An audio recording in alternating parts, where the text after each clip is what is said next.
Continuando con la materia de teoría del delito, estamos viendo las teorías psicologista y normativista. Estamos en la teoría psicologista. Si el psicologismo consiste en un nexo psicológico entre el sujeto y la conducta o el resultado, no puede fundamentar sino el dolo directo, el eventual y tal vez la culpa con representación consciente o con previsión.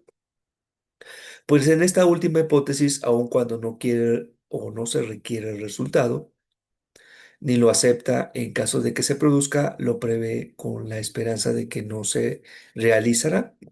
Pero de ninguna manera puede admitirse que el psicologismo la culpa inconsciente sin representación o sin previsión, porque en esta no se previó el resultado previsible. Richard Bush apunta que todos los esfuerzos para comprobar también la culpa o una relación psíquica del autor con el resultado fueron inútiles. No es aceptable la teoría psicológica de la culpabilidad, ya que el dolo o la culpa no basta para integrarla. La concurrencia de la reprochabilidad de ese nexo psicológico. De otra manera, existiría la culpabilidad en los casos de legítima defensa, estado de necesidad y en las mismas eximentes punitivas, en las cuales el sujeto actúa dolosamente, pero no culpablemente. ¿Qué quiere decir? Un individuo es agredido injustamente. Al defenderse, obraría lícita y culpablemente porque quiso el resultado. A toda acción, recordemos, corresponde una reacción y viceversa. Fran piensa que para que a alguien se le puede hacer un reproche por su comportamiento, tiene que darse un triple presupuesto. Primero, una aptitud espiritual normal del autor a lo que llamamos imputabilidad. Segundo, una cierta concreta relación psíquica del autor con el hecho en cuestión o a una posibilidad de ésta. Y tercera, la normalidad de las circunstancias en las cuales el autor obra. La reprochabilidad tiene existencia en tanto al sujeto se le puede exigir una conducta distinta a la realizada. ¿Qué quiere decir? Es culpable en tanto no obró conforme a derecho, pudiéndolo hacer. En consecuencia, en la teoría normativa, el dolo y la culpa vienen a constituir un elemento de la misma, pudiéndose presentar este cuadro que tenemos en pantalla o que tenemos en la presentación. Primero, existencia del dolo, formas de la culpabilidad, relación psicológica entre el sujeto y su conducta o el resultado material.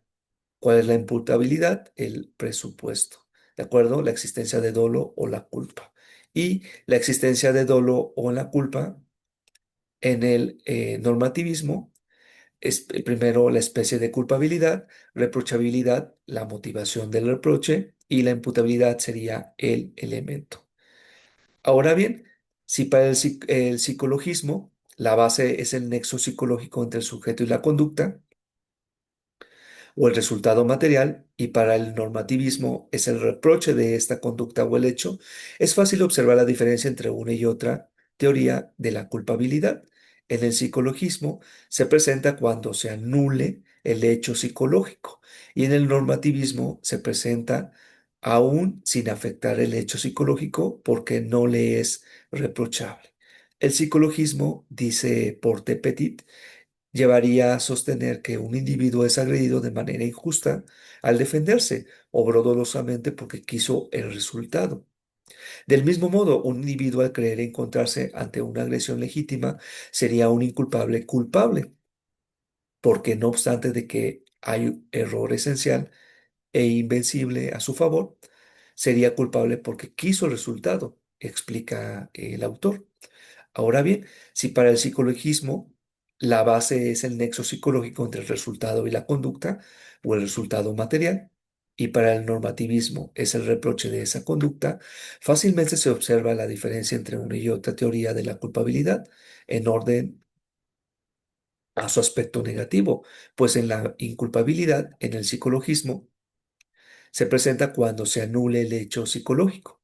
En el normativismo se origina aún sin afectar el hecho psicológico. O sea, porque no le es, porque no le es reprochable su conducta, en virtud de que las circunstancias que lo llevaron a obrar dolosa o culposamente no le perjudican. Para la corriente psicológica, la culpabilidad es el nexo psicológico que une al sujeto con su conducta. Y para la corriente normativa, esta es un juicio de reproche, porque este elemento del delito es reprochabilidad. Un sujeto es reprochable porque es culpable, y dicho reproche no es más que la reacción social o jurídica determinada por el delito cometido con todos sus elementos constitutivos. ¿De acuerdo? Ahora pasemos a la teoría sociologista. La concepción sociologista del delito proviene de la escuela positiva. Esta considera al delito como un fenómeno natural social producido por el hombre. Algunos autores la consideran en una posición intermedia entre las teorías causal y final, la cual se basa en que solo las acciones que tienen sentido social pueden ser prohibidas por el derecho penal, porque únicamente pueden ser objeto de esta aquellas acciones que trascienden a terceros o forman parte de las relaciones humanas, y no así a las intrascendentes en el ámbito individual. En este orden de ideas, serán acciones con relevancia penal para los sociologistas las que perturben al orden social. Zaffaroni piensa que los autores se alinean bajo este estandarte o esta bandera, comienzan a divergir hasta que la misma teoría deja de ser parte de querer reducirla a escombros teóricos diversiformes, por decirlo así, que dan pie a estructuras del delito, con injusto objetivo o con injusto complejo, con la culpabilidad mixta o con la culpabilidad normativa. ¿Qué quiere decir? Que según las preferencias del autor que toma la teoría, debido a la neblina que hay, a la nebulosidad de la misma, adoptará la estructura del delito que se compagina con la teoría finalista o con la causalista. También explica este autor, respecto a la teoría finalista, que para que la acción sea relevante socialmente, se debe entender finalísticamente, porque lo social se caracteriza por la interacción psíquica, y para su existencia debemos conocer el contenido de las voluntades, el fin de la voluntad. Explica este mismo autor, es un problema de tipicidad y no de conducta. ¿Qué quiere decir? La necesidad de que la conducta de un individuo es trascender a la esfera de otro. Es la relevancia social a la que refiere la teoría sociologista. Es considerada por Zaffaroni como un requisito de tipicidad y no de conducta como algunos autores pretendieron demostrar. La concepción sociologista proviene de la escuela positiva, en donde Garófalo, uno de los máximos exponentes del positivismo, elaboró el concepto natural. Garófalo, partiendo de la indagación de los sentimientos que integran el sentido moral de las agrupaciones humanas, afirma que el delito está constituido por la violación mediante acciones socialmente nocivas de los sentimientos altruistas fundamentales de piedad y de probidad, en la medida media en que son poseídos por una comunidad, en aquella medida indispensable para la adaptación del individuo a la sociedad. Según este concepto, habría una delincuencia natural constituida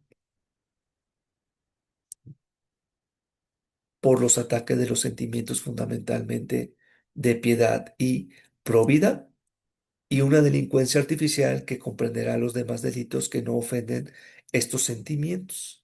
Los delitos contra el sentimiento religioso, contra el pudor, por poner algunos ejemplos. Garofalo atribuye el delito como característica primordial la oposición a la vida social y su pugna con la moralidad media, quedando fuera algunas figuras delictivas en virtud de existir otros sentimientos que pueden ser lesionados como el patriotismo, además de ser relativo al el concepto al referirse a la medida media en que son poseídos los sentimientos de piedad y probidad. Los sociologistas definen a la acción como comportamiento humano socialmente relevante. Será socialmente relevante un comportamiento cuando afecte a la relación del individuo con su mundo circundante. ¿Qué quiere decir? Cuando sus consecuencias alcancen a afectar a la sociedad. Jeschek manifiesta del concepto social de acción se deduce por vía negativa el círculo de comportamiento de antemano irrelevante para la imputación jurídico eh, penal. Esta acción negativa se reconoce incluso por quienes combaten la posibilidad de un concepto general de acción, puesto que la acción representa la realización de una posibilidad de reacción de que dispone el hombre la cooperación, al menos potencial, de sus fuerzas psicoespirituales. Ha de constituir el requisito mínimo del concepto de acción. Según esto, no son acciones los actos reflejos puramente somáticos, en los cuales el movimiento o la falta del mismo son desencadenados de forma inmediata por un estímulo directamente dirigido al sistema nervioso, los movimientos corporales en estado de inconsciencia, ni finalmente los efectos producidos por una fuerza irresistible, o sea, vis absoluta. También la causalidad de la acción debe negarse también cuando se produce la inactividad frente a una expectativa de acción, porque la falta al sujeto y faltaría a cualquiera en su situación la capacidad de acción.